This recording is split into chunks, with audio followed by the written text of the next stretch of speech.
ये खोलो ट्रांसमिटर का देखो ये होगा।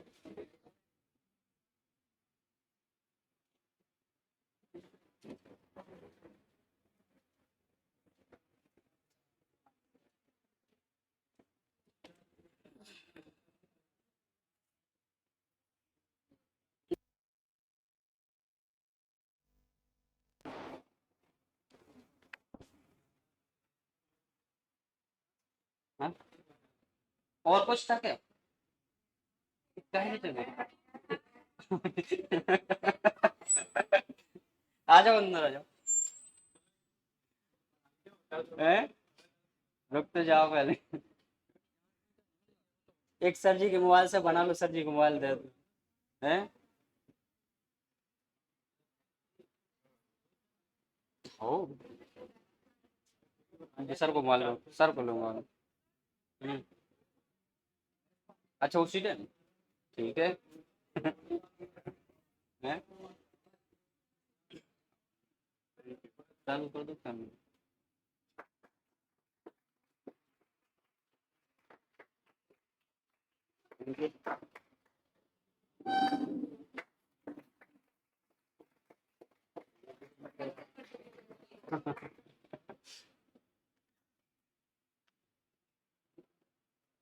बहुत नफा साल।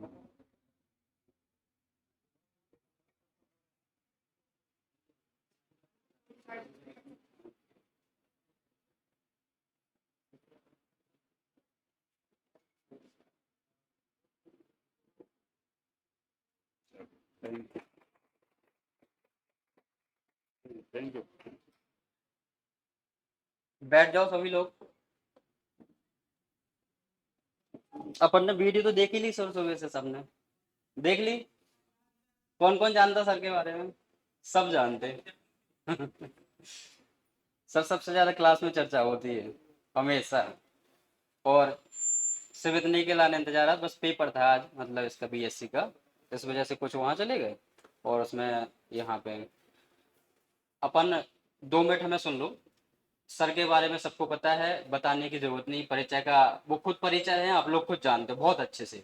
एक ऐसा परिचय मतलब अपने बुंदेलखंड में कि मैं जब 2017 और 2018 मतलब 15 के आसपास गया था सबसे पहले इंदौर, जब इंदौर जैसे यहाँ पे एक ऐसी व्यवस्था, अपने यहाँ चले जाओ आप दिल्ली रोड के आगे, दिल्ली रोड के आगे जाओ या मतलब नौगांव रोड पे आप गोरगांव के आगे चले जाओ, ऐसा डला था कहाँ पे, भभरकुआ में। 2014-13 की बात कर रहा हूँ मैं। तब जब इंदौर जाता हूँ तो वहां पे लगता है इंदौर ऐसे कि अपन को विजयनगर और भभरपुरा के अलावा कोई बड़ा, जैसे अपन बड़े शहर में जाओ पहली बार तो अपन को लगता है यही बहुत कुछ है, इतना ही सब कुछ है उस टाइम पे। तो मैं जब सबसे पहले गया तो मुझे लगा कि भाई साहब गलत जगह आ गए अपन, पढ़ाई तो हो नहीं पानी है। और गए अपन कैसे, काम के साथ में।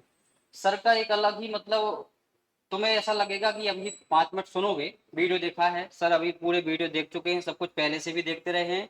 और हर जगह मतलब आपको सीधा हाईलाइटेड रहते हैं, तो हमेशा मतलब आपको चेक करते रहते हैं कि सर आज क्या मतलब कुछ बता रहे हैं क्या अपने बारे में, मतलब किसी चीज के बारे में।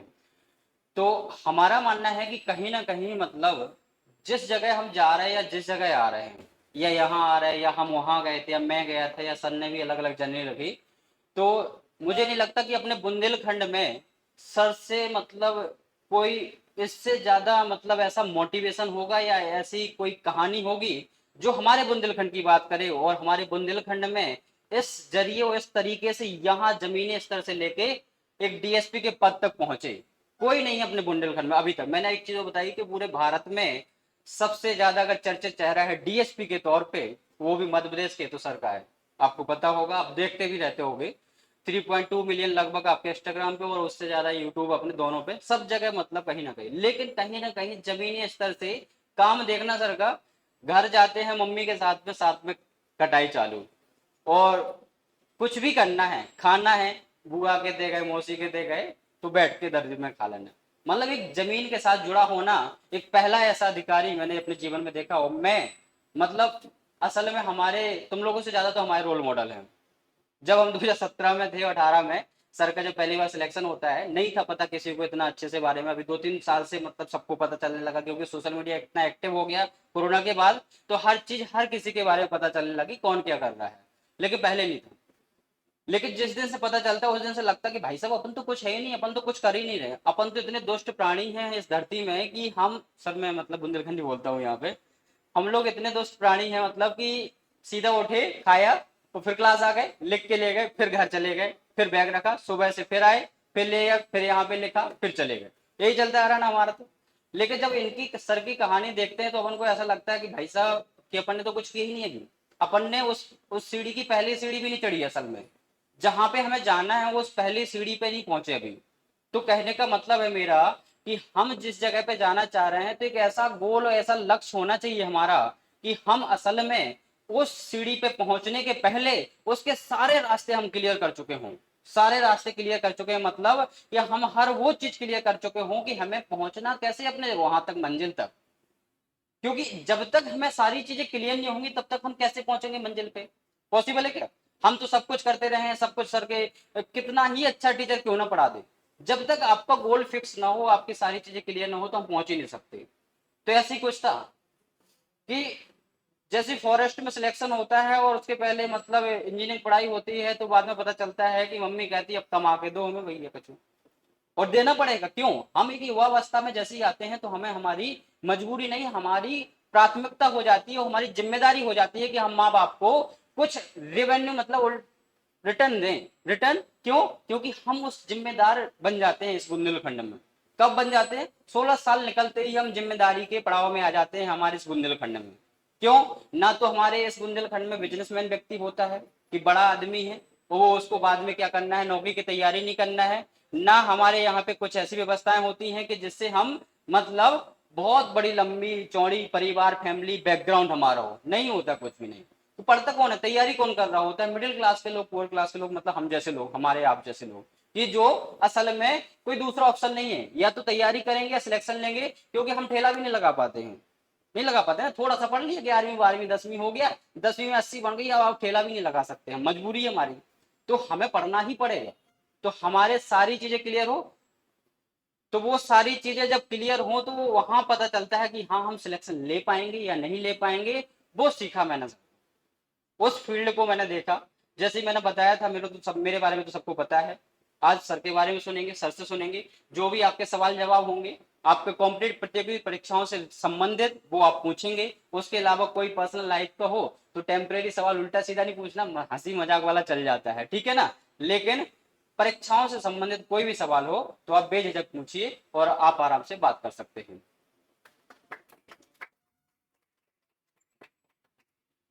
ऐसे ही आवाज आ जाएगी क्या? नहीं आएगी। अरे आ जाएगी, आ जाएगी आवाज। चलो आवाज तो आ जाएगी ना। अब बैठ लो, बैठे बैठे बात करो, लंबाई ज्यादा है जरा। नहीं नहीं ठीक है तो, और आगे आ जाओ ना, खाली है क्यों वहाँ बैठो, पीछे आ जाओ। आ जाओ आगे साइड आ जाओ, गर्ल्स कुछ इस साइड आ जाओ, आगे जाओ।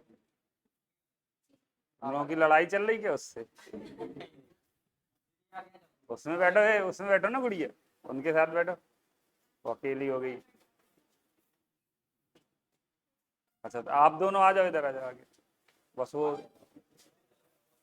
बैग से कुछ निकालना मत।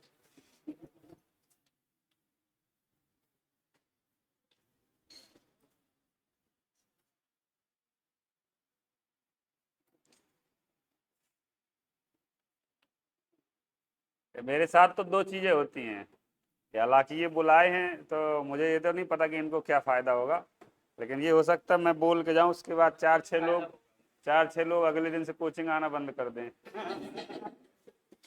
सब मोटिव क्लियर हो जाए तो सब सही। हाँ तो मैं, क्योंकि अपनी बातों में लास्ट में ये जरूर बताता हूँ कि मैं कभी कोचिंग नहीं गया, तो लोग उससे फिर सवाल करते हैं, तो फिर अच्छे से और बताता हूँ। इसलिए इनको आप धैर्य रखना, कोई दिक्कत नहीं आएगी। मैं इनको ये भी समझा के जाऊँगा कि फीस भी देनी पड़ती है। चलिए सभी को नमस्ते, जय हिंद। और आवाज़ आ रही ना वहाँ तक? आपको आ रही? क्लियर, समझ में आ रहा? ठीक है, बैठ जाओ ना, बैठ के बात करते हैं, क्या करेंगे अब तक। तो तुम्हारी इच्छा है, लगा लेते। मुझे आता भी नहीं इसको कैसे लगाते हैं यार, ये बाल पट्टा होता है ना ऐसे। हेलो। तो नई चीज मिली है, इसी में माइक भी है, इसी में स्पीकर भी है।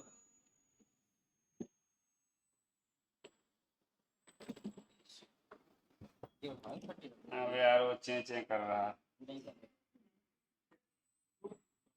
आप थोड़ी मतलब असल में यहाँ पे रख रहे हो। तो वहां से आवाज नहीं वहां जाएगी ना। आ जाएगी। उनसे आ जाएगी। आप आ रही है आवाज। ये लगाए रखूं बाल पट्टा। आ जाओ। बाल बड़े हो गए हैं, इसलिए लगा रहे हैं। आइए भाई आइए। थोड़ा लेट हो गए कि हम पहले शुरू हो गए थे।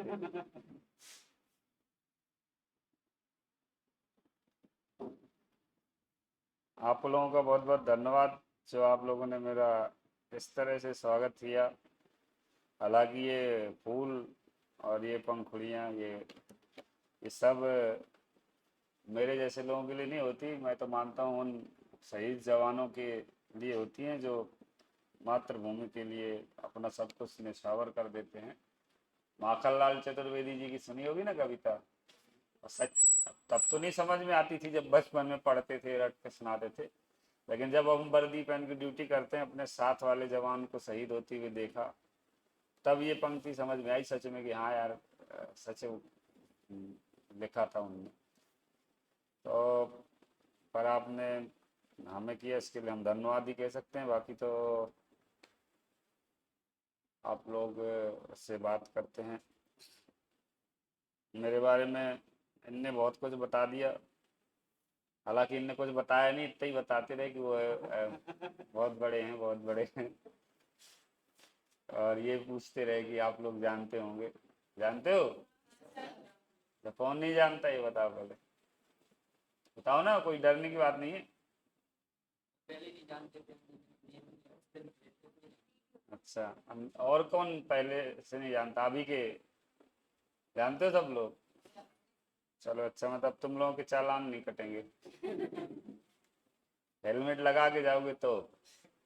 अगर हेलमेट लगा के नहीं गए तो आ, मेरा नाम बताओगे तो डबल कटेगा। तो बहुत बहुत धन्यवाद। मैं संतोष कुमार पटेल, आपके ही बुंदेलखंड से, अजयगढ़ तहसील है, वहाँ से 7 किलोमीटर दूर मध्य प्रदेश उत्तर प्रदेश की सीमा पर हमारा गांव है, देव गांव। हालांकि देव गांव के अलावा भी अपने बुंदेलखंड में एक पुरवा चलता है। चलता है क्या? कौन कौन है? किसी पुरवा से है कोई?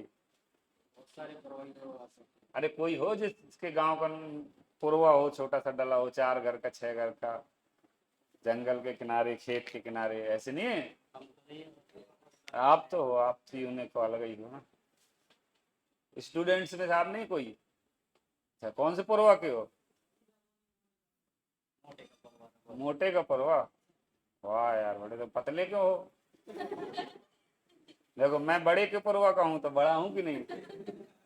मेरे उसका नाम है बड़े गौरवा। हमारे बब्बा थे तो वो जुआ मुआ खेलते थे, तो जुए में जमीन अमीन हार गए। बब्बा मतलब बब्बा के पिताजी, अजिया बब्बा क्या बोलते हैं।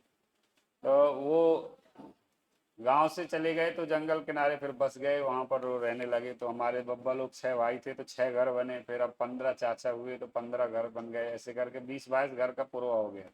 धीरे धीरे वो पुरवा गांव में बदलता जा रहा है। तो हमारी शादी हो गई, हमारे 2 बच्चे हो गए, तो इनके भी घर वर बनेंगे। तो ऐसे करके मैं एक उस छोटी सी जगह से निकला जहाँ पर ये कहें कि जिनकी हमारे पूर्वज जो गांव वाँव छोड़कर भाग गए थे। और ऐसा बताते हैं, सबूत तो नहीं है, नहीं तो आप लोग मेरे को जेल भिजवा दोगे, कि हमारे जो बब्बा के पिताजी थे वो डाकुओं के साथ भी घूमते थे और वो करते थे। तो दाई अकेले बेचारी रहती थी, तो वो जैसे भी करके कहीं महुआ बीन के लाए तो अपने 6 बच्चों को खिलाती पिलाती थी।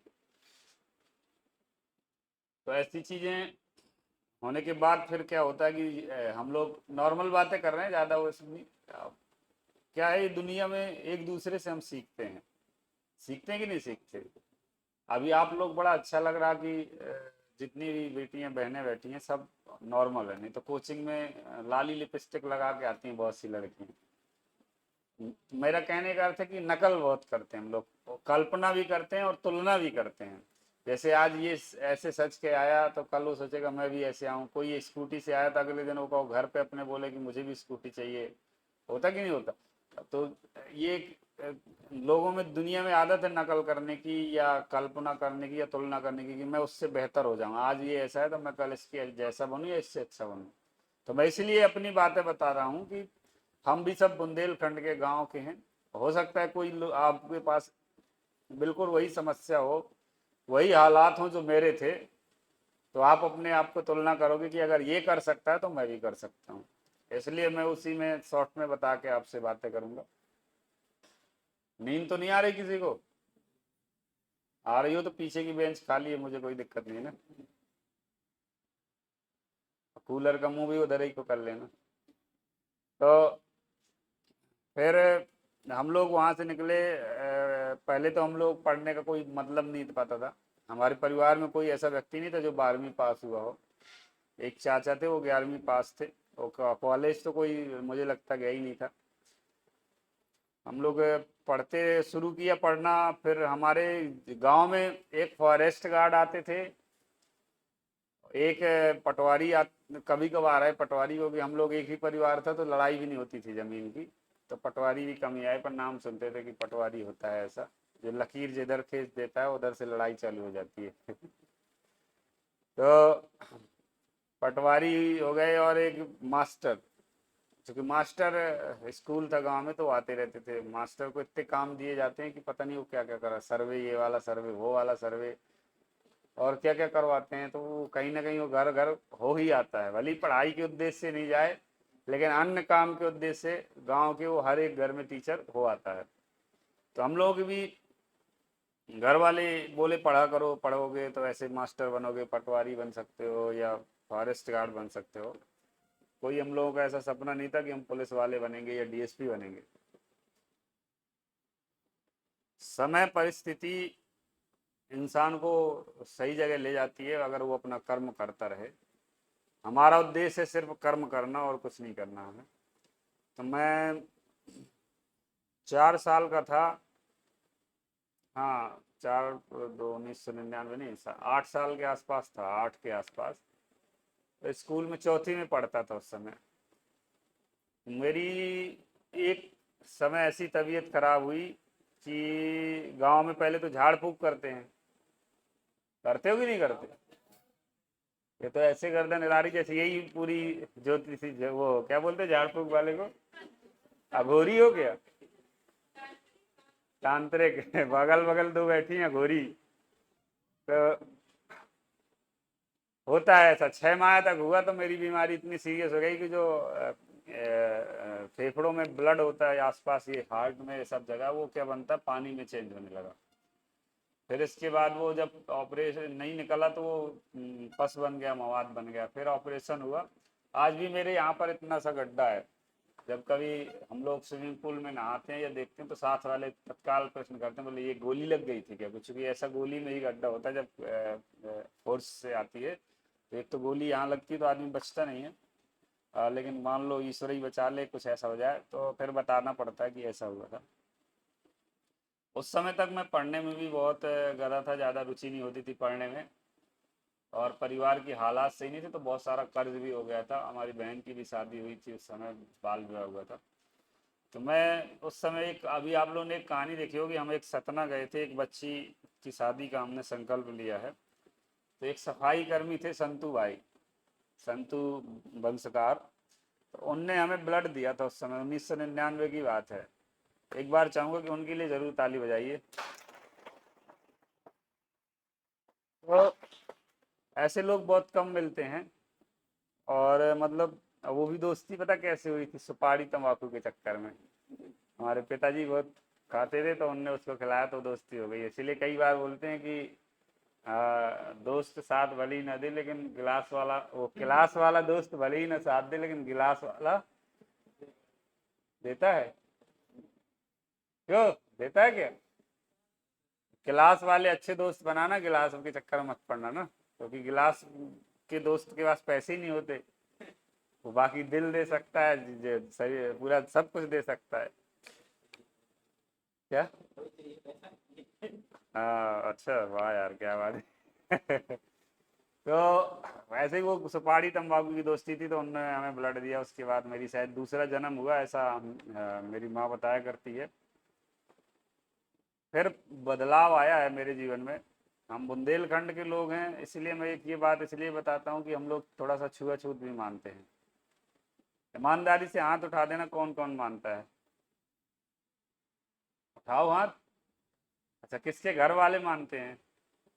वाह यार, ताली बजाओ इसके लिए। मैं भी हाथ उठा रहा हूँ ना। झूठ जो बोल रहे हैं उनको काला कौआ काटेगा। अब यहाँ काला कौआ तो मिलेगा नहीं, तो क्या काटेगा? हाँ, तो घर वालों के लिए हाथ उठाओ, चलो। जिसके घर वाले मानते हैं, क्योंकि इतने लोग हैं। एक बार क्या हुआ, मैं थाने गया और मैंने बोला कि आज लॉ एंड ऑर्डर है, तो बंदूक चलाने की बारी आ सकती है। तो कभी देखा है आप लोगों ने, एक वो वाली बंदूक आती है जिसमें अश्रु गैस का गोला छोड़ा जाता है? अश्रु गैस में कौन सी गैस होती है? तो पढ़ाई की भी बातें होती जाए, थोड़ा सा टेस्ट होता जाए। अश्रु गैस सुना है ना, आता है ना जनरल नॉलेज में, प्रश्न है। वो तो लॉफिंग गैस है शायद। तो ये बताओ ना, अश्रु गैस में कौन सी गैस होती है? जल्दी बताओ। जो भी बताएगा उसको एक माला फ्री। बताओ बताओ जल्दी। बताओ सर जी। अच्छा, नहीं तो ये तो नॉर्मल बात है, प्रश्न आता है, आया है कई बार, जनरल नहीं आया क्या? अमोनिया होती है शायद, देख लेना, देखना मोबाइल में। अमोनियम, अमोनिया जानते हो ना? हाँ, उसी का मिश्रण होता है। तो वो क्या होता है, जब छोड़ते हैं हम लोग गैस, तो वो आंखों में आंसू आते हैं, जलन होता है। और फिर आदमी भगता है तिलमिलाते हुए। तो ऐसे ही मैंने पूछा कि बताओ, खड़े हो बताओ। मैंने बोला ऐसा कौन सा मूर्ख है जिसे अश्रु गैस का गोला दागना नहीं आता? तो जैसे अभी एक भाई ने हाथ खड़ा किया, ऐसे वो एक बाहर निकल के आ गया सिपाही। तो मैंने बोला तुम अकेले मूर्ख हो जिसे नहीं आता, इतने सबको आता है? तो बोले नहीं सर, आप अकेले खड़े थे, अच्छे नहीं लग रहे थे। ऐसे ही वो भाई ने बोला छुआछूत के लिए, तो हमने भी हाथ खड़ा किया, हमारे घर परिवार में भी होता है। मैं इसलिए बताता हूँ, मेरे अंदर उस वंशकार भाई का, चाचा का खून पड़ा, उसके बाद मेरी बुद्धि भी तेज हुई। मुझे पता नहीं कैसे क्या बदलाव आया, मैं पढ़ने में बहुत होशियार हो गया। जिसे मुर्गा बनाकर पत्थर ईंट रख दी जाती थी और बोला जाता था इतनी दूर तक चलो, उस लड़के को इनाम मिलने लगे। तो मुझे लगता है कि हमें कभी छुआछूत भेदभाव नहीं करना चाहिए। अगर मेरे शरीर में उस व्यक्ति का खून पड़ा और मेरे मन में, दिमाग में बदलाव आया, तो हर इंसान के अंदर ईश्वर की बनाई हुई संरचना है, शरीर में एक ही लाल रंग का खून है। इसलिए अपने घर वालों को जाके समझाना। अगर ये इस बात पे तुमने जीत पा ली तो बहुत बड़ी बात है। पढ़ाई करने का, पढ़े लिखे होने का फायदा उठा लिया। हमारे गांव में है कितना भी कोशिश, मैं आज भी कोशिश करता हूँ, तो भी मैं बता रहा हूँ, लेकिन फिर भी मैं अभी कोशिश करता रहूँगा। फिर हम लोग पढ़े, उसके बाद 8वीं तक गांव में पढ़े। 8वीं के बाद एक छोटी सी इसमें बात बताऊंगा आप लोगों को। अपने यहाँ एक डायलॉग चलता है, रटंती विद्या खुदंती क्या है, पानी। ऐसे ही है ना? इसका मतलब क्या है? रटंती विद्या खुदंती पानी, इसका क्या मतलब बताओ? अरे बताओ ना कोई। देखो, बोलना सीखो। मुर्दे कभी नहीं बोलते, पागल बहुत ज्यादा बोलते हैं, लेकिन समझदार इंसान भीड़ के सामने बोलते हैं। बोलो, रटंती विद्या खुदंती पानी का क्या मतलब है? जब तक पानी पी लूं।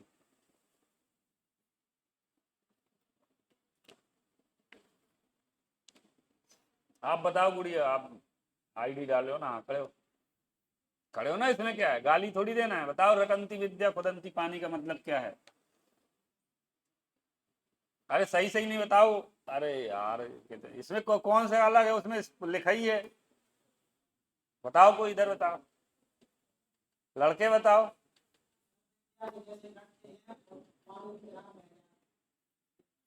रटने से विद्या आती है और खुदने से पानी निकलता है, सही है ना इसका मतलब? लेकिन खोदने से पानी तो निकलता, हम लोगों ने कुआं खोदे हैं, लेकिन रटने से विद्या आती है ये नहीं मैं कह सकता। काम चल सकता है लेकिन रटने वाला कभी मैंने नहीं देखा कि वो बहुत आगे गया हो। दो चार प्रश्न रट सकता है, लेकिन जैसी बात आएगी साइंस की, जैसी बात आएगी फिजिक्स की, मैथ की, तो वो सब समाप्त। तो मैं जब मेरा ऑपरेशन, उसके पहले मैं भी इसी पे भरोसा रटने पे करता, खूब रटता रहता था और रट रट के पढ़ता था। तो हमारे 7 8वीं में एक लड़का था मनीष पटेल, वो थोड़ा सा लोफड़ भी था। लोफड़ जानते हो क्या होता है बेटा? लोफड़ तुम ऐसे ऐसे कर रहे हो। हमारे गांव में ऐसा बोलते हैं लोफड़, मतलब जो हंसी मजाक करता रहे, लड़कियों से भी बातें कर ले, लड़कों से भी कर ले, सब कुछ करता है, तो उसको अपन, चूंकि वो एक क्वालिटी है, बाद में समझ में आया कि एक स्किल है, हर कोई नहीं कर सकता। लेकिन ऐसा तो वो ऐसा कर, मतलब सबसे मस्ती मजाक करता रहे, तो हमें लगे यार ये ऐसा ही है। और हम तो बहुत मेहनत करते थे, टीचर को भी जवाब हम ही लोग देते थे। लेकिन जब रिजल्ट आया तो वो मेरे 81% बने, उसके 82 बने। हम पागल हो गए, हम बोले ये क्या हो रहा है यार। तब फिर मुझे समझ में आया कि रटने से विद्या नहीं मिलती, समझने से, सीखने से, अध्ययन करने से विद्या आती है। मैंने उसमें अपना पैटर्न चेंज किया। आप लोग भी अगर ऐसा करते हो तो ज़रूर चेंज करिएगा, पर थोड़ा टाइम लगेगा, लेकिन आपका दिमाग अपने आप जब खुल जाएगा तो अपने आप सब कुछ हो जाएगा। It's not about reading, it's about only learning. सवाल पढ़ने का नहीं होता, सवाल सीखने का होता है। हम 24 घंटे में अखंड रामचरितमानस का पाठ पढ़ते हैं। किस किस ने पढ़ा है बताना? तुम लोग धर्म भी नहीं मानते क्या? सारा ठेका बागेश्वर बाबा ने ले रखा है। पढ़ी है? किस किस ने पढ़ी है रामचरितमानस? अरे तुम्हारे यहाँ राम पाठ, उसका पाठ होता है कि नहीं होता? अखंड रामायण का होता है? यही बोलो, हाथ उठाओ किसके यहाँ होता है। होता है ना? तो उसमें कभी दो चार दोहे पंक्तियां पढ़ी होगी ना, आधा घंटे 1 घंटे, किसी ने जबरदस्ती बुजुर्ग में बैठा दिया होगा, पढ़े लिखे तेरे पढ़ो, तुम्हारा मन नहीं लगा होगा तो भी पढ़ा होगा। एक तो बुजुर्ग ने कहा, दूसरा ये कि कहीं भगवान ना नाराज हो जाए। पढ़ा कि नहीं पढ़ा? तो लेकिन आज बताओ कितनी चौपाई याद हुई तुम्हें? एक भी नहीं याद हुई, कि मुझे भी नहीं याद हुई, मैं बता रहा हूँ, क्योंकि हम उसको पढ़ते हैं। क्या करते हैं? पढ़ते हैं। और हमारा ध्यान कहाँ होता है? अपनी सहेली के साथ चाट खाने में, या मोमोज के ऊपर चला जाता है, या गांव में कहीं चला जाता है। ऐसा मतलब दिमाग है, दिमाग तो कहीं भी घूम सकता है। अभी कई लोग यहाँ बैठे होंगे कि दिमाग में कुछ और चल रहा होगा। क्यों? तुम्हारे चल रहा ना? क्या चल रहा था तुम्हारे पीछे वाले के? सूरज, कुछ तो चल रहा था दिमाग में। अरे हंस रहे हो तो पता चल रहा, लड़की तो नहीं चल रही थी। सबसे ज्यादा उसी के दिमाग में चलता क्लास में, क्या लगता है पहले घूमती अच्छा, हाँ मैं समझ गया। वो तो ऐसे मतलब दिमाग कहीं भी जा सकता है, ये स्वतंत्र है। आपका शरीर ही उपस्थित रहता है जब हम पढ़ते हैं किसी चीज को। तो पढ़ने से कभी कामयाबी नहीं मिलेगी। जो सीखने पे जोर देगा, जो अध्ययन पे जोर देगा, उसी की कामयाबी है। तो फिर मैंने वो चीज़ को बदला और सीखने पर ध्यान दिया, अध्ययन करने पर ध्यान दिया। मेरा पैटर्न चेंज हुआ। मैं 10वीं में मेरा बहुत अच्छे परसेंटेज बने, 92% बने। उस समय बहुत बड़ी बात थी। तो फिर हुआ कि हमें एक इनाम मिला, बढ़िया गोल्डन कलर की एक कप मिला, ट्रॉफी टाइप में रहता है ना। हाँ, तो वो हम घर लेके गए, तो घर वालों में पूरे गांव में उड़ गया कि उन्हें सोने की सील मिली है, सोने की सील मिली है। तो महिलाएं, सोना से ज़्यादा प्रेम होता है उन्हें, होता कि नहीं होता? है बहन जी? तो नहीं, ये वाले सोना से तो होगा, इससे भी नहीं। तो और इस वाले सोने से किसको है? अरे है, झूठ मत बोलो। जिसको ना हो तो मेरी पत्नी को ट्रेनिंग दे देना। तो,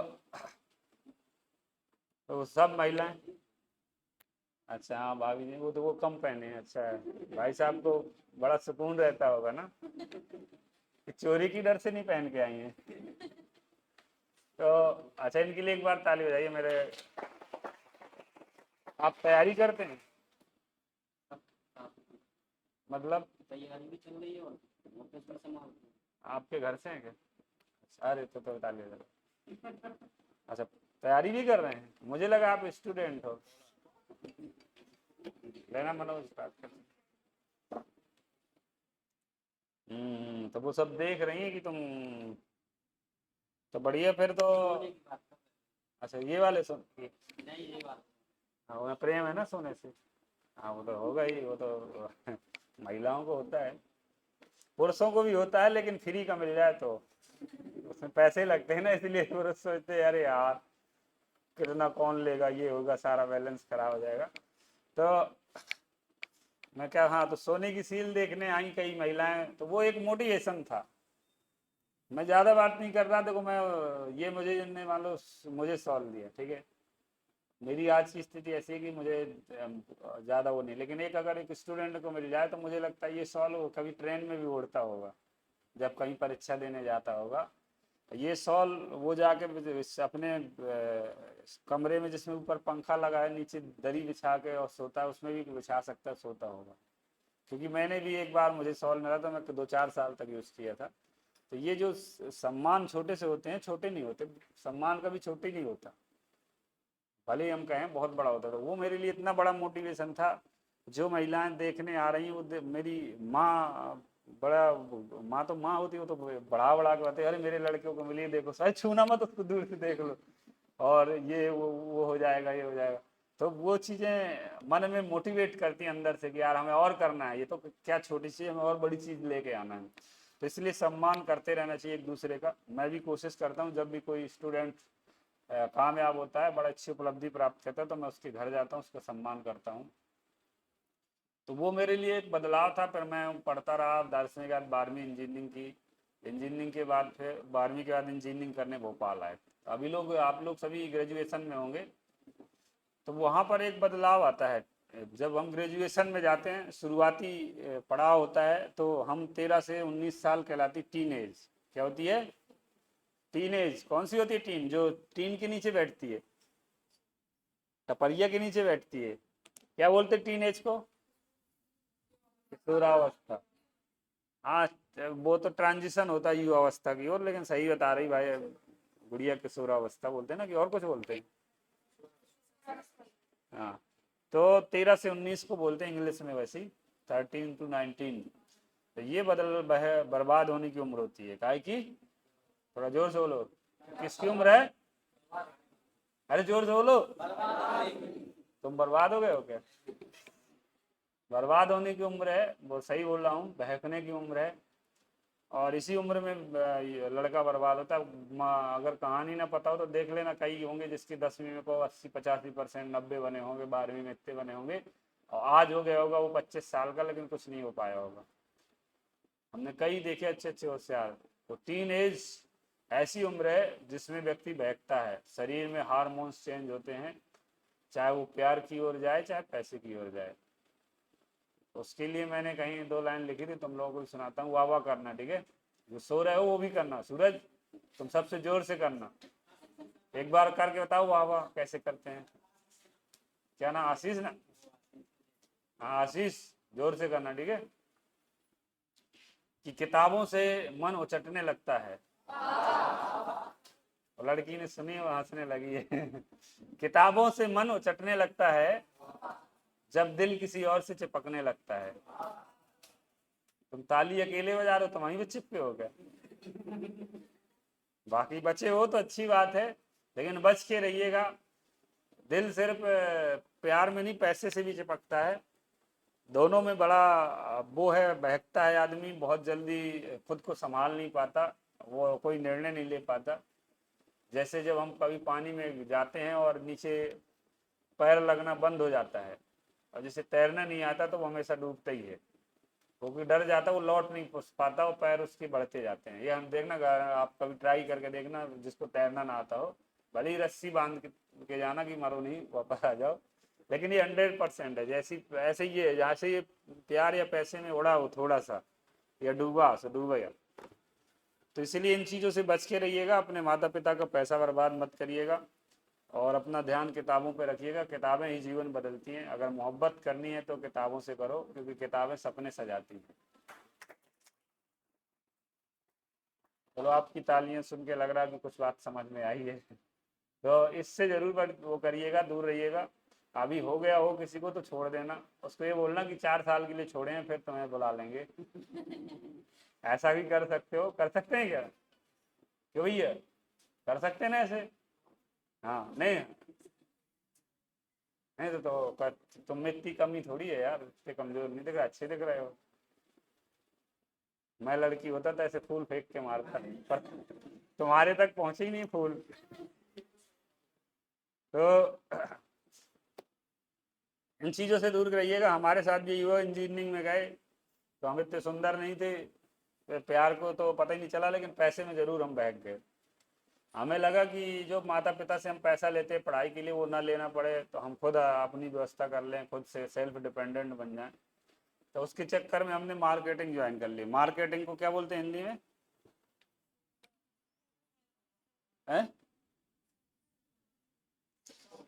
एमएलएम को क्या बोलते हैं आपके यहाँ? एमएलएम जानते हो? कौन जानता है?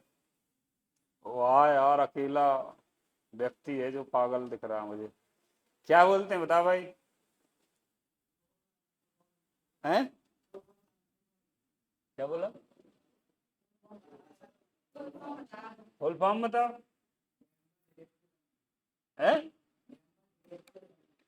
ये थोड़ी होता है, एमएलए का थोड़ी होगा, एमएलएम होता है। एमएलएम होता है मल्टी लेवल मार्केटिंग, इसको भी बोलते हैं, और हिंदी में बोलते हैं मुर्गा फंसाना। चैन सिस्टम सुना है ये कभी? 3 लोगों को जोड़ो फिर कमीशन आएगा, फिर 3 जोड़ो तो समझ गए ना? हाँ, तो ये मुर्गा कौन कौन बना है? फंसा, ये फंस चुका है, ये भी गए, जा चुकी हैं उसे करोड़पति बनने का सपना दिखाते हैं ना, 1 घंटे बाद ही बना देते हैं, बन जाओगे करोड़पति, आज कहाँ पड़े चक्कर में। तो हम ऐसे ही जुड़ गए थे, तो हम करोड़पति बनने का सपना लेकर सुबह निकलते थे और रोडपति बने घूमते फिरते थे। खाने के लिए पैसे नहीं होते थे, लेकिन धूल जरूर खा के आ जाते थे थोड़ी बहुत, और बस में जाते थे धक्का खा के। लेकिन जैसे मीटिंग में पहुंचते थे, सेमिनार में, तो बढ़िया टाई वाई वो करके और फिर ऐसे जैसे करोड़पति बनकर आए। तो वहां से हमारा डिस्टर्ब हुआ। ये हाथ में 2 कागज रख दो, एक किताब जिसमें महात्मा गांधी के विचार लिखे हुए हैं, और एक कागज रख दो जिसमें महात्मा गांधी खुद बने हुए हैं। तो मैं तो गारंटी से कह रहा हूँ कि सब इसी तरफ भगोगे जिसमें महात्मा गांधी बने हुए हैं। समझ गए हो मैं क्या कह रहा हूँ? पीछे वाला समझ गया? बोले तुम लक्ष्मी माता की बात कर रहे हो, पैसा, मनी। तो ये ऐसी चीज है जिसमें आदमी मोहब्बत और मनी में जल्दी से डूब जाता है, जल्दी आकर्षित हो जाता है। तो जब हम तब पढ़ाई कर रहे हो या जब हमारा सपना हो, तब बीच में इन दोनों चीजों से बच के रहिएगा।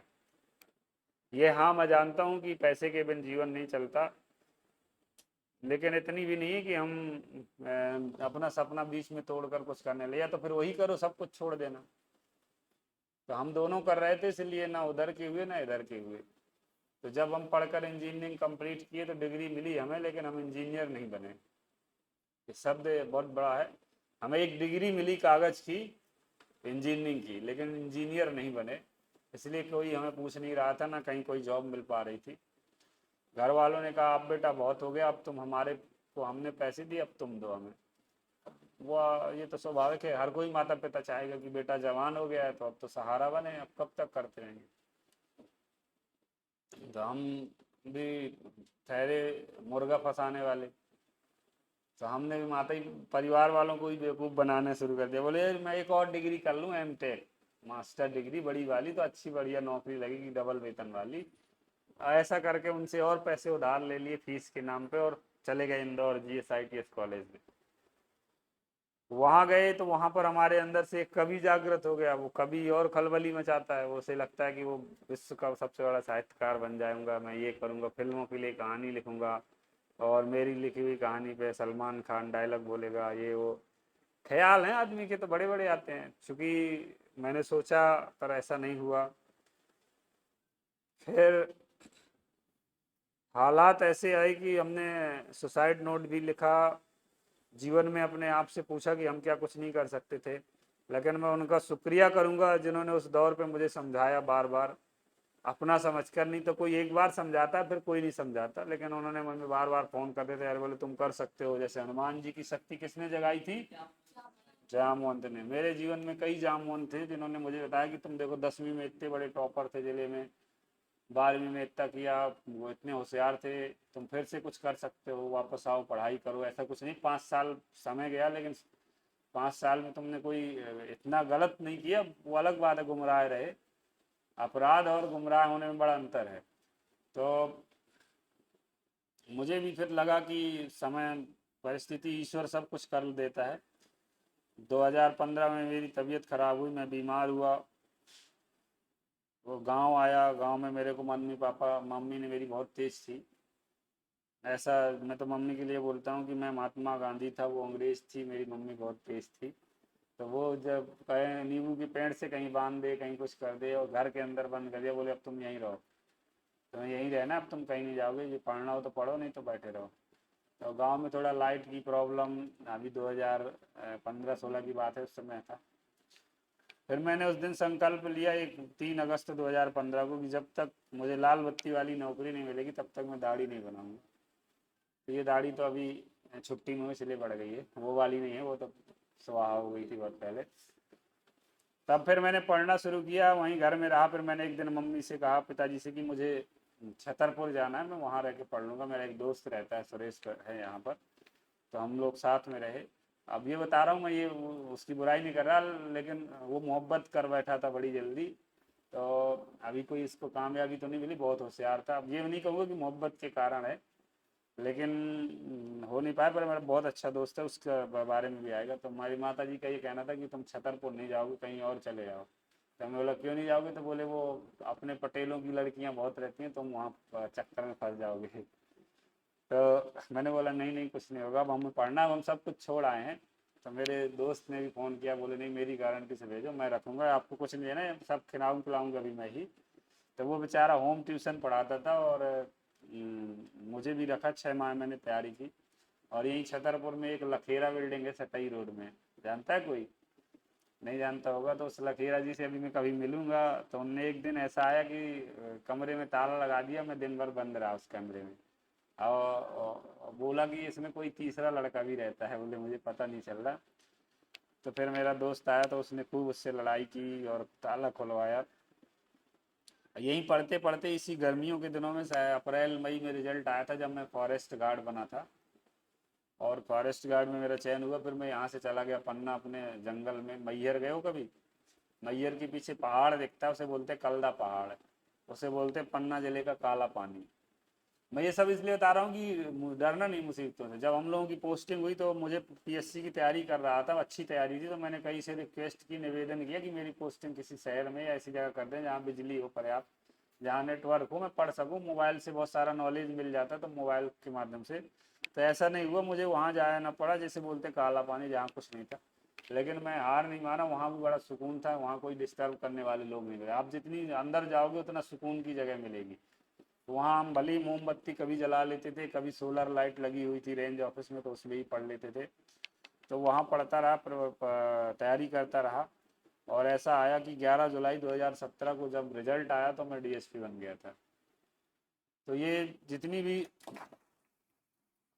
आप संघर्ष करते हो, लड़ते हो मुसीबतों से, उतनी बड़ी खुशी मिलती है। मुझे नहीं पता कि मैं क्या बनता, लेकिन मुझे लगा कि जिस तरह से जहाँ से मुझे संघर्ष मिला, जैसी परिस्थिति मिली, वैसे चलते जाओ, बस रुको मत। अगर आप रुक गए, इस बात को लेकर रोने लगे कि मुझे कहाँ भेज दिया, तो आपका आधा समय तो वहीं खराब हो गया। फिर आपने एक बार अगर आंसू बहा लिए और अपने मन में ला दिया कि मुझे कहाँ भेजा जा रहा है, तो वो तो आपके दिमाग में हमेशा ही चलेगा कि आपके साथ गलत हुआ है। और जिसको दिमाग में गलत हुआ शब्द आ गया या गलत हो रहा है, तो वो अच्छी की तरफ जा ही नहीं पाता, उसी में लटका रह जाता है कि गलत हुआ, गलत हुआ। होता है कि नहीं होता है? गलत दिमाग में विचार ऐसा होता है। ये एक बेचारा 10 रुपए की बोतल लाया है, और मैं एक बूंद डाल दूँ इसमें रंग की, तो पूरा पानी खराब हो जाएगा कि नहीं हो जाएगा?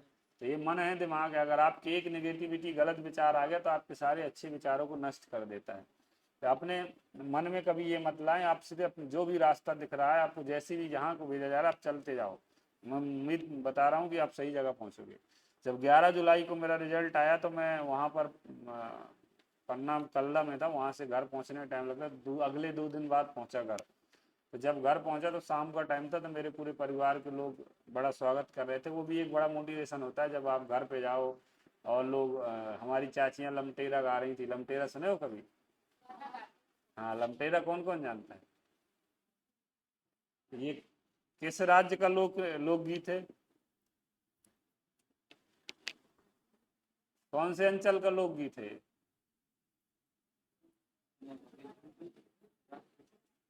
हैं? तुम लोग क्या हो यार, समझ में नहीं आ रहा, इतनी छोटी छोटी चीजें नहीं बता पा रहे हो, क्या पढ़ाई कर रहे हो, काहे की तैयारी कर रहे हो लोग हैं? तो सभी चीजें तो बहुत निश्चित है, लमटेरा बुंदेलखंड बघेलखंड का है ना लोग है, नहीं बुंदेलखंड का है, तो बताना चाहिए ना, पट से बताओ। ये तो ऐसे प्रश्न है कि जैसे आदमी थूक थूक थूक देता है, ऐसे ही से जवाब दे दो पट से, ये नहीं दे पाओगे तो कब दोगे बताओ। नहीं सुना लमटेरा, महादेव बाबा बड़े रसिया रे, सुना है? किसने सुना है? आशीष ने सुना, सुनाओ। आगे क्या है, महादेव बाबा बड़े रसिया रे, आगे है ना कुछ? तो ये लमटेरा गा रही थी तो मेरे रोंगटे खड़े हो रहे थे, मुझे बड़ा खुश हो रहा था, लग रहा था मैं और पढ़ाई करूंगा, बहुत कुछ करूंगा और आगे जाऊंगा। जब मैं अपने दरवाजे पर पहुंचा तो मेरी माँ ने एक माला पहनाया, वो प्लास्टिक वाले रखते हैं ना गांव में, कई एक बार ले आओ तो दसों साल रखे रहते हैं, तो वो माला पहनाया, और जब माँ ने कि मैंने पैर छुए तो माँ के जो मेरे भाव थे, मैं आप लोगों को ये बताता हूँ। मेरी माँ कह रही थी कि ऐ गरीबी देख तेरा गुरूर टूट गया, तेरा मुंह काला हो गया। ऐ गरीबी देख तेरा गुरूर टूट गया, तेरा मुंह काला हो गया, तू मेरी दहलीज पर बैठी रही और मेरा बेटा पुलिस वाला हो गया। तो जब भी दिमाग में नेगेटिव विचार आए तो कुछ मत करना, अपने माता पिता का चेहरा देखना कि उनने कितने त्याग किए होंगे, अपनी कितनी खुशियां छोड़ी होंगी।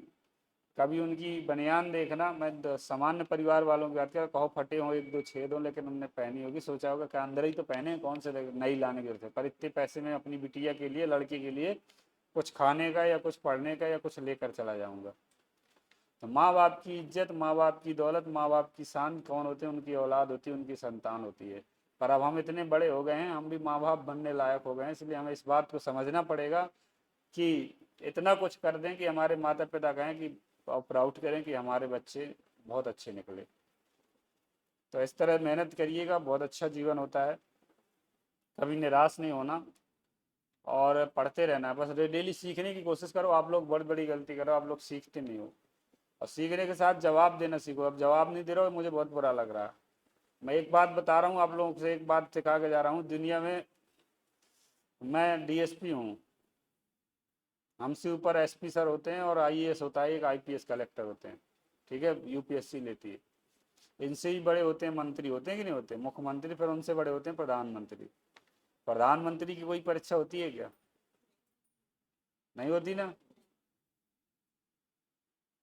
तो क्या गुण है उसमें प्रधानमंत्री बना बताओ? सिर्फ बोलने की गुण है ना, यही है ना। मैं तो यही बोलूंगा यार, देखो नहीं तो और भी विचार वाले हैं, अच्छे अच्छे वैज्ञानिक हैं, बड़े बड़े लेखक हैं, वो क्यों नहीं बने प्रधानमंत्री? तो जिसको बोलना आता है भीड़ के सामने, वो अनलिमिटेड है, वो कहीं भी पहुंच सकता है, सिर्फ बोलना सीखो। मैं जब से इसीलिए प्रश्न पूछता रहता हूँ कि आप लोग जवाब दोगे, कोई कुछ भी दो, गाली नहीं देना, गाली भी मेरे को दे दोगे तो बाहर कौन सा जाना है, रिकॉर्डिंग बंद करा दूंगा। लेकिन बोलना सीखो, अगर एक बार गलत बोलोगे तो दो लोग हंसेंगे ज्यादा, कहा ये तो ये भी नहीं हंसेंगे, इनको ये भी नहीं पता कि ये गलत बोल रहा कि सही। पर कुछ बोलोगे तो अगली बार सुधार करने का मौका मिलेगा, और नहीं बोलोगे बैठे रहोगे, कई बार हमें आता हुआ भी नहीं हम बोलते। परीक्षा तो है नहीं कि माइनस मार्किंग हो जाएगी, तो बोलना सीखो, मौका मिले यहाँ से आप भी मौका दिया करो, बोला करो। ये ऐसा नहीं कि बोलने से सिर्फ बोलना ही है, माइंड बहुत तेज बढ़ता है, बूस्ट होता है ना, जैसे बूस्ट बोलते हैं ना, क्योंकि बोलने की शक्ति सभी में नहीं है। जो बोलता है उसको दिमाग तीन तरफ दौड़ाना है, आगे क्या बोलना है वो भी दिमाग तत्काल सोच कर बैठा होता है। सही बोल रहा हूँ? कोई गलत शब्द तो नहीं निकल गया या निकल जाए, ये भी दिमाग सोच रहा होता है, और दिमाग ये भी सोच रहा होता है कि यार ये सुन रहे हैं कि नहीं सुन रहे, मैं फालतू को भौंक तो नहीं रहा हूँ। तो तीन तरह से दिमाग जब चलता है तो तेज चलेगा कि नहीं चलेगा? चलेगा ना। तो दिमाग को चलाना है तो बोलना सीखो, जवाब देना सीखो, भीड़ के सामने खड़ा होना सीखो, कुछ नहीं बनोगे तो नेता तो बन ही जाओगे। सही बोल रहे? और नेता बुरी चीज होती है क्या? है? नहीं होते ना। हाँ, तो अच्छी चीज होती है ना, पुलिस और पॉलिटिक्स दोनों एक ही राशि के हैं, लेकिन लोग दोनों को हाँ फंस जाओगे ना, अच्छी बात है। तो मैंने बोली ताली बजाने के लिए। मुंह में क्या जमाए रहते हैं, दही क्या बोलते हैं? इनकी दही फट गई। तो ऐसे बोलना है, बोलना सीखो। तो अरे हो गया, गिर जान दो। तो ये करना है हमें, ठीक है? तो अब मेहनत करिएगा। और एक दो लाइन मैंने कहीं लिखा था कि किस्मत के भरोसे मत रहना, कि किस्मत मेहनत से चमकती है, संघर्ष से निखरती है। किस्मत मेहनत से चमकती है, संघर्ष से निखरती है। जिंदगी किसी की भी हो, धीरे धीरे सजती संवरती है। अपने अपने वक्त का इंतजार करना, बस मेहनत करते रहना। अगर मेहनत करना छोड़ दोगे तो कुछ नहीं होगा, ठीक है? बहुत सारी कठिनाइयाँ आती जीवन में लड़कियों के साथ। आप लोग 18+ हो गए होंगे, तो कई बार शादियों के दबाव आते हैं ना, कि नहीं आते? आपको नहीं आए होंगे, इनमें से तो किसी को आए होंगे। तो बहन जी, वो गुड़िया कह रही है उसको आ रहे हैं अभी से दबाव। तो नहीं नहीं होता है वो, कोई वो नहीं है, जानते तो लड़कियों के साथ तो इन चीज़ों से भी हमें लड़ना है। अगर हमने सपना लिया है तो हमें अपने सपने को पहले पाना है, फिर उसके बाद लड़का सब लड़कियाँ और लड़कों, तुम्हें भी लड़कियाँ मिल जाएंगी, चिंता मत करना। तो इस तरह से जब हम धैर्य रखेंगे, लड़ेंगे, तभी होगा। इसमें एक छोटी सी मुझे याद आ रही कविता मैंने लिखी थी,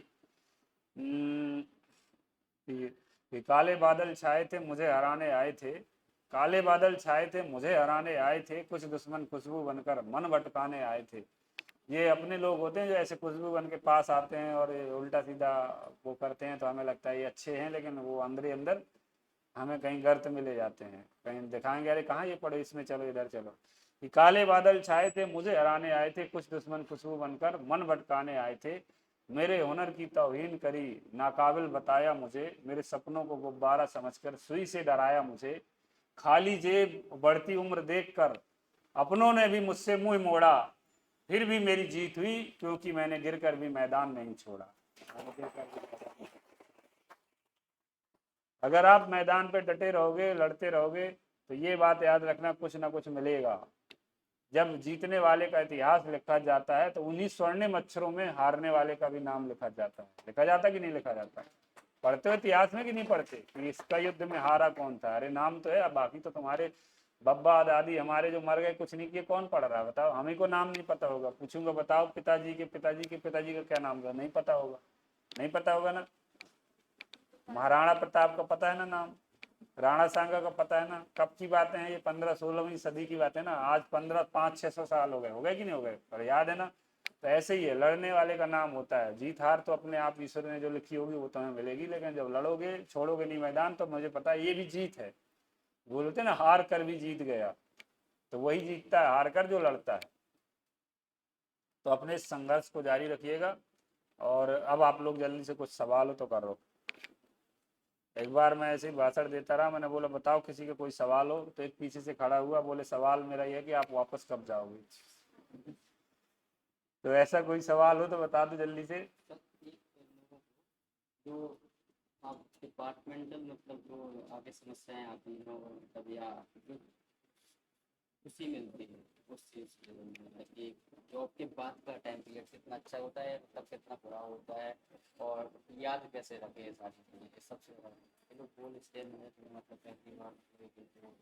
हाँ नहीं ये करेंगे, सवाल करो, जल्दी करो, नहीं मैं नहीं बताऊंगा कुछ, मैं चल दूंगा। किसकी? पीएससी में कौन सी पीएससी? यूपीएससी की एमपीपीएससी? हाँ ठीक है, बैठो। देखो, पीएससी की तैयारी की शुरुआत करो। एमपीपीएससी की कभी वेबसाइट देखी है? खोले हो मोबाइल में? दिखाओ। नहीं सही बताओ, खोले हो कि नहीं खोले? खोलते हो? हाँ ठीक है, गुड गुड, ताली बजाने के लिए। जैसे हमें किसी चीज़ से मोहब्बत होती है, मान लो किसी लड़की से या लड़के से, तो हम उसको बार बार फोटो देखते हैं जूम कर करके, ऐसे करते हैं कि नहीं करते? ऐसे ही अगर आपको पीएससी करना है, आप उसकी वेबसाइट बार बार खोलो, हर एक दिन में एक बार देखो उसमें कोई अपडेट तो नहीं आया।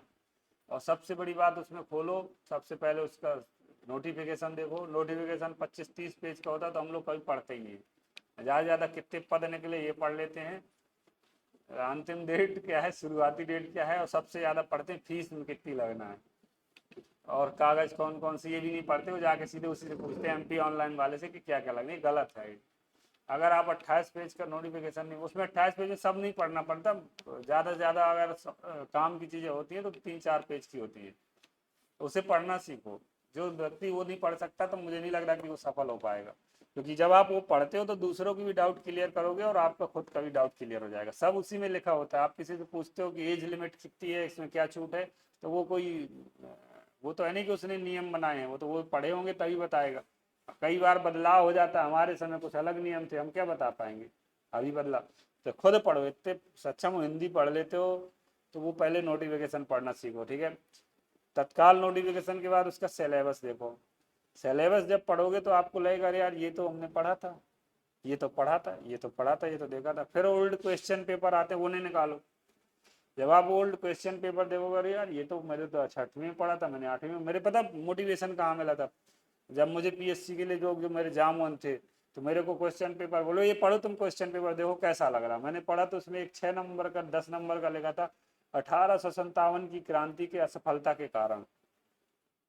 अब बताओ कोई मूर्ख है जिसने ये प्रश्न नहीं कभी पढ़ा हो या इसका जवाब नहीं लिखा हो अपनी कॉपी में, है कोई ऐसा? सभी ने लिखा कि नहीं लिखा? सेम प्रश्न यही था। मैं जब मेंस दिया जो डीएसपी में, उसमें भी आया था। सिंचाई के साधन कौन कौन से हैं, किस किस ने पढ़े हैं? पढ़े होंगे ना। ये भी मेरे पीएससी में आया था। थोड़ा सा पैटर्न चेंज हो जाता हल्का सा, कि मध्य प्रदेश में नहरों का विकास क्यों नहीं हुआ। मैं जब इन प्रश्नों को पढ़ा तो मुझे लगा यार ये तो मैं पढ़े हुए 8वीं में भी लिखा था सोशल साइंस में, 6वीं में भी देखा था, ये सब तो कौन सी अलग बात है। आइसोबार आइसोटॉप्स पढ़े हैं विज्ञान में? समभारक सम क्या बोलते हैं, पढ़े हैं ना ये सब मेरे मेंस में आया था। अब मैंने वो पुराने क्वेश्चन में तो यार ये तो पढ़े थे यार, तब मुझे लगा यार मैं कर सकता हूँ, बहुत आसान है, कोई बड़ी बात थोड़ी है। तब जब मैंने वो देखा कि मैं यार ये कर सकता हूँ तो फिर मैंने पढ़ना शुरू किया उसको, बहुत आसान मुझे लगा, तो बहुत आसान चीज़ें। तो इसीलिए बोला हूँ वेबसाइट देखो, उनके ओल्ड क्वेश्चन पेपर देखो, तुम्हारे अंदर की आत्मा जागृत हो जाएगी, तुम्हें लगेगा यार ये तो मैं कर सकता हूँ, बहुत आसान है, कोई बड़ी बात थोड़ी है। और जब एक बार मन कह दिया कि मैं कर सकता हूँ तो आदमी सब कुछ छोड़ के फिर लग जाता है। जब लग जाता है तो धीरे धीरे रास्ते अपने आप क्लियर होते हैं और उसके आने लगता है, बनने लगता है। तो सबसे पहला तरीका भाई, नोटिफिकेशन देखो, पढ़ो, उसका अध्ययन करो, सिलेबस देखो, ओल्ड क्वेश्चन पेपर देखो, ठीक है। फिर कोई सफल हुआ है लेटेस्ट में तो उससे सलाह ले लो कैसे लिखना है, क्या करना है। तो मैं उसी में बात कर रहा था, तुम लोगों को मैं टेस्ट करता हूँ। बताओ मध्य प्रदेश में नहरों का विकास कम क्यों हुआ है? कोई और फोन आया क्या? क्या कुछ काम था?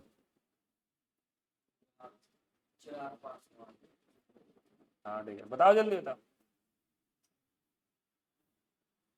अरे वही थोड़ी बोलती रहेगी, तुम भी बोलो।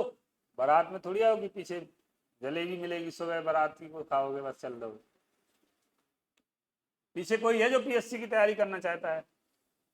नहीं चाहते हो कि बढ़िया सरकारी गाड़ी मिले, बंगला मिले, वहाँ चौकीदार हो, गार्ड हो, निकलो इधर से तो 2 लोग सैल्यूट करें या नमस्ते करें, भीड़ पीछे पीछे घूमे कागज लिए कि साहब मेरा ये काम करा दो। अच्छा लगेगा कि नहीं लगेगा? फिर आप काम भी करा दो इनके बाकी अधिकारियों के जैसे, नहीं कि पिछवाड़ा दिखा के चल दो। चाहते हो ऐसा लोगों की सेवा करना है?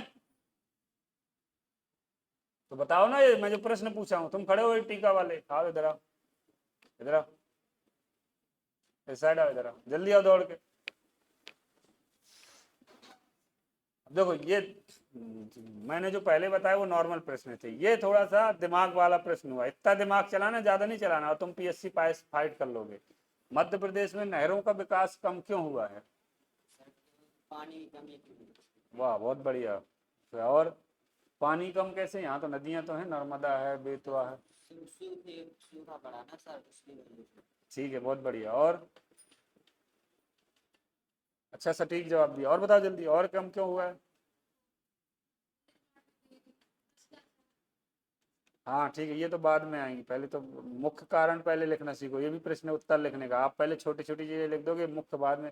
इसको याद रखो, बाद में लिखना है लास्ट में, अतः ये कारण भी हो सकते हैं। तुम मोबाइल से देख के बता रही हो ना? हैं? क्या कह रही? नहीं मिला है ना, ये तो कहाँ से आया तुम्हारे अंदर भू आकृति? हाँ ठीक है, ये उसमें बहुत अच्छा जवाब है। और बताओ है। नहीं तो नहर के लिए वनों की कटाई से हम तुम गए तो सही जगह हो, लेकिन जवाब तुमको उस दिशा पे दो जो प्रश्न किया गया। देखो तुम जा सही जा रहे हो, लेकिन प्रश्न का जवाब देना है हमें, ना कि उसकी पूरी वो बताना है। वहां पर बिल्कुल टाइम लिमिट होती है, लिमिट में लिखना पड़ता है। तुमने वन वाली बात भी तो 100% वन ही कहा, लेकिन तुम वन की अलग दिशा बोल दी।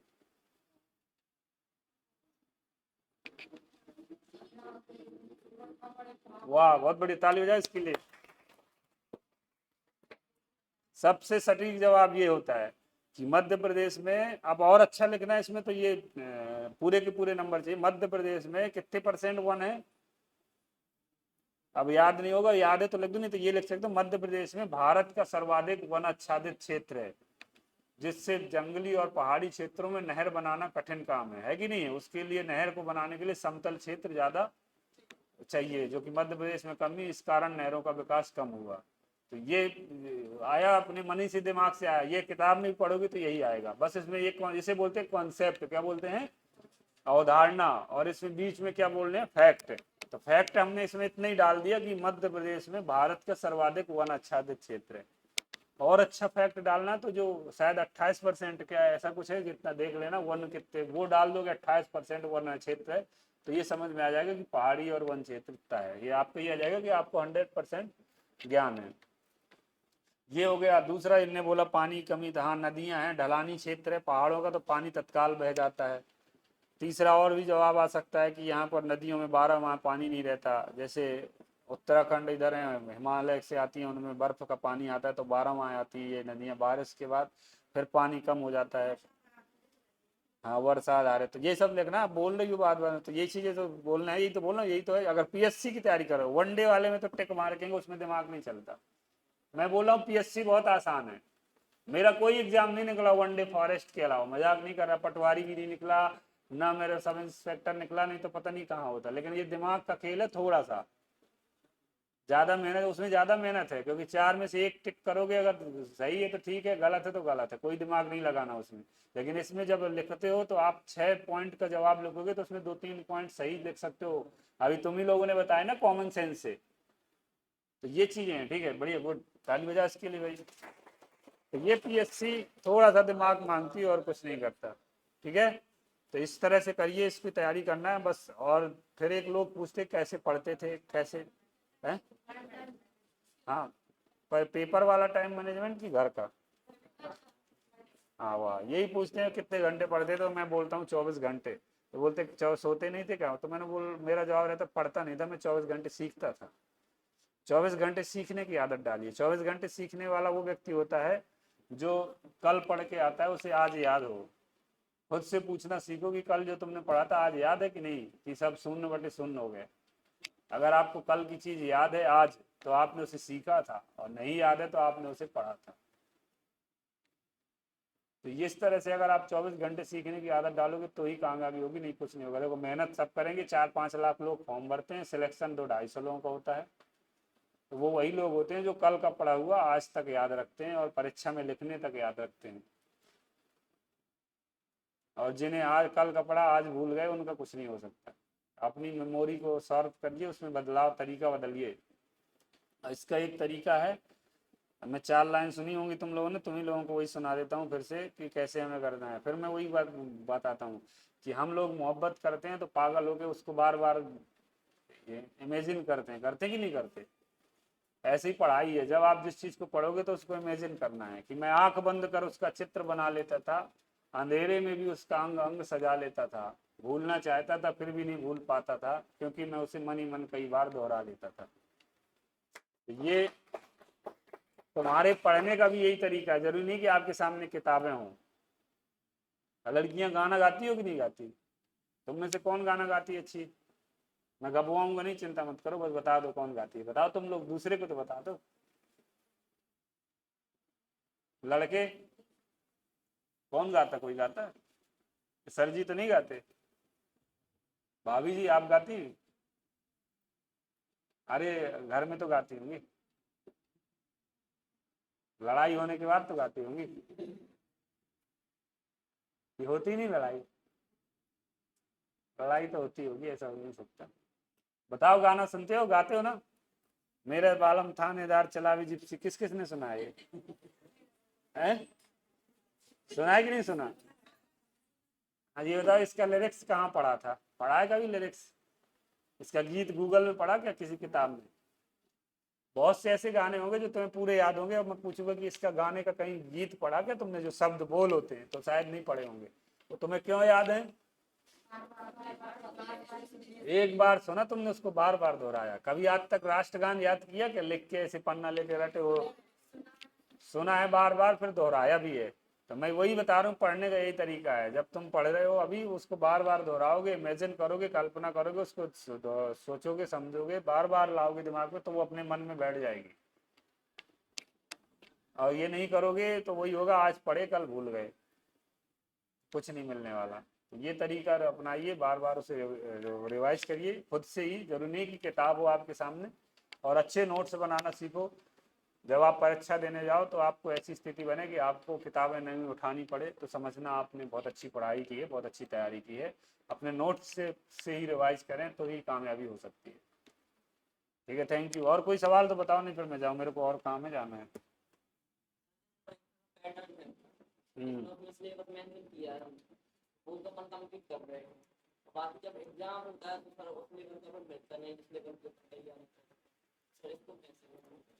नहीं नहीं नहीं, ऐसा नहीं होता यार। लेवल तुमने तैयारी कमजोर लेवल की है, बैठ जाओ।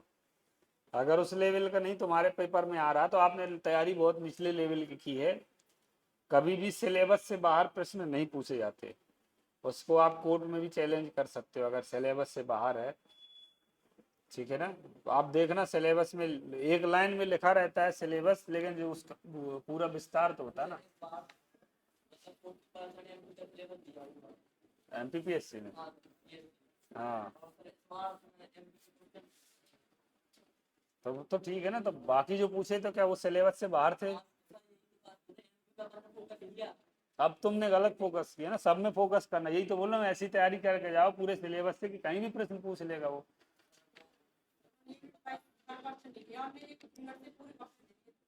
हाँ, ऐसा भी होता है ना, ऐसा होता है। इसीलिए तो सब चीज की तैयारी रखो ना। देखो क्या होता है, किसी का स्ट्रॉन्ग जोन होता है एक दो विषय, लेकिन जो मैथ्स वाले स्टूडेंट होते हैं, साइंस वाले, उनका सब स्ट्रॉन्ग हो जाता है। जैसे इकोनॉमिक्स थोड़ा टफ है, मैथ्स वाला इकोनॉमिक्स भी अच्छी कर लेता है, साइंस भी अच्छी कर लेता है। तो उसकी बाकी आर्ट्स वाले की जो हिस्ट्री, ज्योग्राफी और क्या बोलते हैं पॉलिटी, ये अच्छी हो जाती है, लेकिन वो मैं साइंस वाइंस में कमज़ोर हो जाता है। इसलिए साइंस वाले स्टूडेंट ज़्यादा इसमें सफल होते हैं। तो आपने हर विषय पे जाना है यार, इसमें नहीं गलती करना, क्योंकि कोई भी प्रश्न कहीं से भी आ सकता है, इसमें कोई हमारा हाथ नहीं होता। क्वेश्चन पेपर बनाने का है।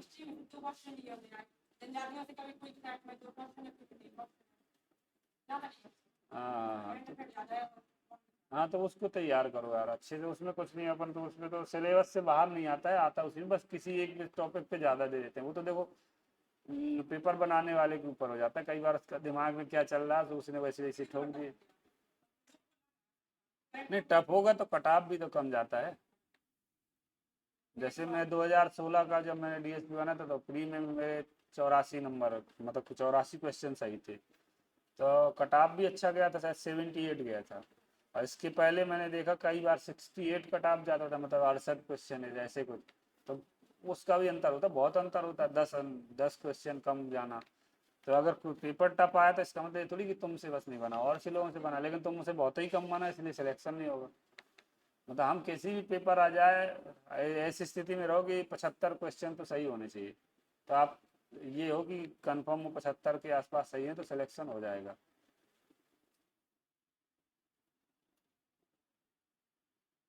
ठीक है, और कोई प्रश्न?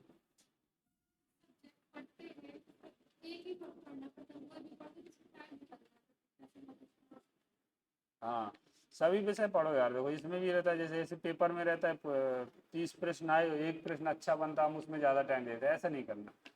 वही ये वाली बात आ गई ना, कि ऐसा करोगे तो कर, जो अच्छा बन रहा है तो उस पर तो कम ही टाइम दो, मेरा तो ये मानना है।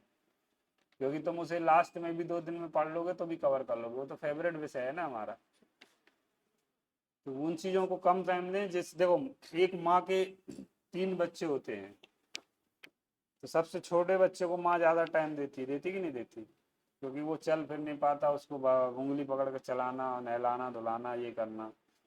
फिर वो जब बड़े हो जाते हैं तो उसमें माँ का बदल जाता है पैटर्न, सबसे कमज़ोर बच्चे पर ध्यान देती कि नहीं देती?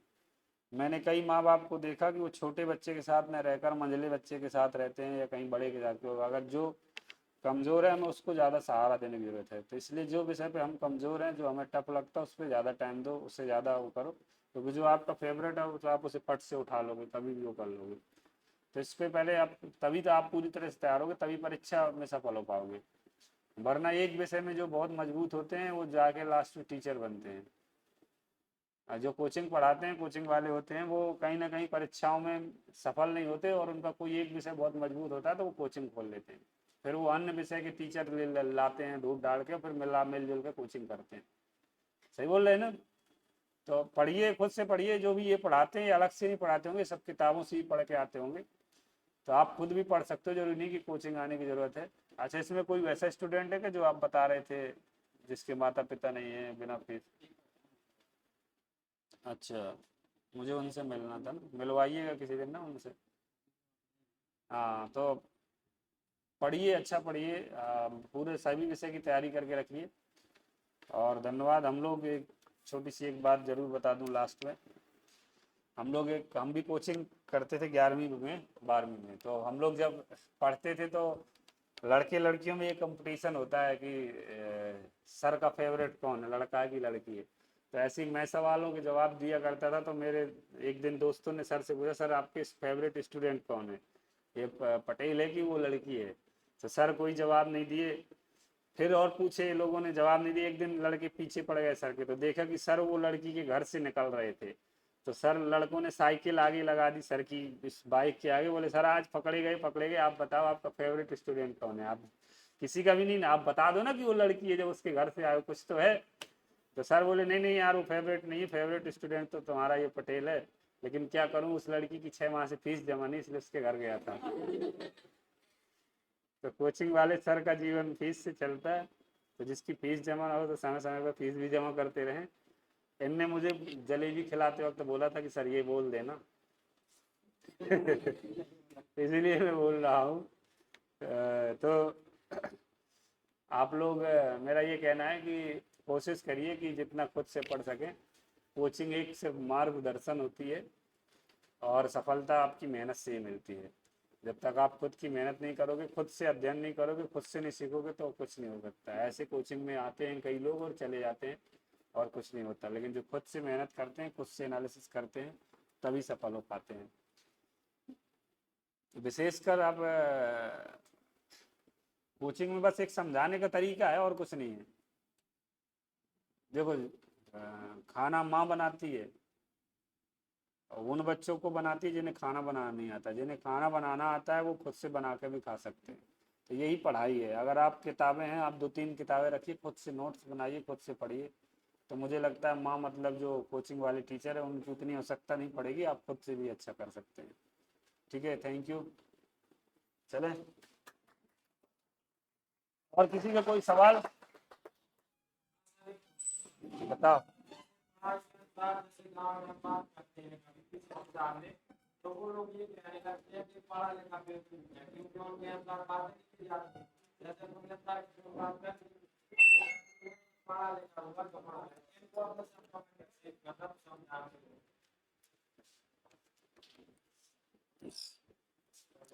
देखो, जैसे वो उदाहरण देते हैं पुरातन के, संस्कृति के, रामायण के, तो आप भी उदाहरण दो आधुनिकता के। गलत ये पढ़ा लिखा है, जैसे गाने के बारे में है, उनको गाली भी देते हैं प्रकार से, लेकिन जो पढ़ा है वो वास्तविकता तो हम जानते नहीं। गलत जैसे उनका समझ ज्यादा रहता है। यही तो बदलाव लाना है देश में। अब ये बताओ, जैसे आधे लोग तो इसी में घूमते रहते हैं कि भगवान देगा, भगवान देगा। भगवान देता तो हमारे भारत के सब आदमी करोड़पति हो जाते। होते कि नहीं होते, बताओ। तो उन्हें यही तो समझाना कि भगवान किसी को नहीं देता, जो कर्म करता है भगवान उसी को देता है। कर्म ही है। ये तो सिर्फ एक हमारी खुशी के लिए है कि हम किस्मत देखी थोड़ी है किसी ने, क्या चीज होती कुछ नहीं है। मैं तो बोलूँ कर्म ही किस्मत है, मिल गया तो बोल दिया किस्मत में था, नहीं मिला तो बोल दिया किस्मत में नहीं था। ये तो लोगों के शब्द हैं, ये तो सब कवियों की कल्पनाएं हैं। बाकी वास्तविकता तो है जो कर्म है हमारे। समझाया करो उनको। और सबसे बड़ी बात है समझाओ, तुम्हारी बात वो तभी समझेंगे जब तुम कामयाब हो जाओगे। ठीक है, आज हम मम्मी के पैर भी छूते हैं, दबाते हैं, एक फोटो वीडियो डाल देते हैं, तो उसमें 10-10 लाख 1-1 करोड़ व्यूज आते हैं, लोग पसंद करते हैं, कमेंट्स करते हैं। तो क्या इस भारत देश में तुम लोग नहीं छूते क्या मम्मी के पैर? छूते होगे ना। तो मेरे पीछे ये है कि मैं एक डीएसपी हूँ, कामयाब हो गया इसलिए लोग मुझे देख रहे हैं। आप जब कामयाब हो जाओगे, आप सफल हो जाओगे, तो आपकी हर बात मानेंगे, और जब तक नहीं होगे तो ऐसे ही कहेंगे। सही बोल रहा हूँ गुड़िया? जब आप एक अच्छे ओहदे पे होते हो, जब आप कुछ बात करते हो तो लोग सुनते हैं, और जब आप कुछ नहीं होते हो तो कोई नहीं सुनता। मेरी माँ जैसा सिखाती है, बोलती है, किसकी माँ नहीं ऐसे शिक्षा देती बताओ? सभी की देती है ना, कि पढ़ा करो, अच्छे से रहा करो, लड़कियों से दूर रहा करो, हर एक लड़की अपनी बहन समझा करो। ऐसे ही बोलती है जब भी हम घर से आते हैं, आज भी बोलती है शादी होने के बाद भी। तो ऐसी ही बोलती हैं आप लोगों की माँ की नहीं बोलती? बोलती है ना। लेकिन हमारी माँ की हम वीडियो है तो लोग बोलते हैं आपकी माँ बहुत अच्छी है, बहुत अच्छे विचार हैं, बहुत अच्छी सोच है। लोग ऐसे कमेंट करते हैं, देखना जब हम कभी ऐसे डालते तो अंतर क्या है? सिर्फ यही ना कि हम कामयाब हो गए, थोड़ा सा छोटी सी सफलता हमारे पास, एक पद है, इसलिए लोग कह रहे हैं। ऐसा कह रहे नहीं, मैं सच्चाई बता रहा हूँ। ठीक है, मेरी पत्नी है, वो ज़्यादा कुछ पढ़ी लिखी नहीं है, ज़्यादा उसको कुछ आता नहीं है, लेकिन कभी कभार वो भी ज्ञान दे देती है कि परिवार के साथ मिलकर रहो, पति को से लड़ाई मत करो, सोना कम पहनो जैसे इनने कम पहना है। तो लोग उस पर खूब कमेंट्स करते हैं, अरे वाह आप तो एक आदर्श स्त्री हैं, ऐसा हैं वैसा हैं, सीता हैं। मैं पढ़ता रहता हूँ जैसे, तो वो तारीफ तो क्यों करते हैं? क्या और भी नहीं बोल, और भी तो महिलाएं बोलती हैं कि भाई लड़ाऊ मत करो। क्या एक बोलती है लड़ने वाली लड़ाकू विमान 2 4 ही 10 होंगी घरों में? क्यों बहन जी, सही बोल रहा हूँ? आप तो नहीं हो उसमें। ये तो चुपचाप है, ये तो कुछ बोलेंगे नहीं, ये तो घर ही में शुरू हो जाएगी जाके। तो हमारी नहीं होती सर लड़ाई। नहीं होती।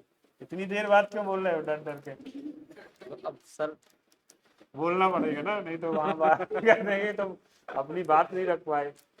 तो मेरा कहने का अर्थ ये है कि आप जब सफलता पा जाओगे, कामयाबी, सब बात मानेंगे, तो अपने अभी तो ध्यान दो अपने आप पे। पहले अपना एक नाम ले आओ, फिर करना। ठीक है, समझ गए हो क्या करना है तुम्हें, क्या बनना है? हाँ, तो पीएससी की तैयारी करो, बढ़िया डिप्टी कलेक्टर बनो। ठीक है, जिस एसडीएम होगे वहां पर लोग आएंगे तुम्हारे पास, जो कहोगे वो करेंगे। ठीक है, थैंक यू, जय हिंद।